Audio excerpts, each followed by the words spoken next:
తప్పుకోండి, లేకపోతే ఈ తలతో పాటు మీ తలలో కూడా ఎగిరిపోతాయి. రెడ్డి గారు ఏమండి, మనం మీ ఇంటికి వచ్చి ముహూర్తం పెట్టిన పంతుల్లో మీరు ముహూర్తం పెట్టింది ఈ సావుకే. తప్పుకోండి. శివ శివ, మన పాపం మనకే చుట్టుకున్నట్టుంది. రే అప్రాచకుండా కొడక, మమ్మల్ని వదిలిపెట్టరా.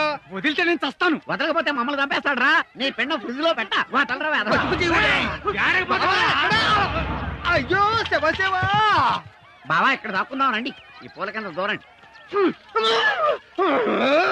బావేడి అటు దోశారు. ఫోన్ చేస్తా.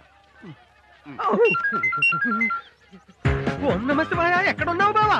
మేము పూల కొట్లో ఉన్నాం, మీరు ఎక్కడున్నారు బావా? పెదవది, ఇదేదో మాంసం కొట్టులా ఉంది బావా. మాంసం కొట్ట? అబ్బో, ఇదిగో సునామీ వచ్చినా సరే ఒక ఇంచు కూడా కదలకండి. బయట ఎటు కదలలేని పరిస్థితులు ఉన్నాయి. చాలా ప్రమాదం. మాంసం నరికినట్టు నరికేస్తారు వీళ్ళు. నీకే సువాసనల మధ్య ఉండి ఎన్ని సుభాషితాలైనా పలుకుతావు. నాకే వెధవది మాంసం కప్పుకి కపాలం పగిలి వెయ్యి ముక్కలైపోయేలా ఉంది. అలాగని మీరు బయటకు వస్తే మీకు కపాలమే ఉండదు. అక్కడే ఉండండి, సద్దు మనకేక బయటకు వెళ్దాం.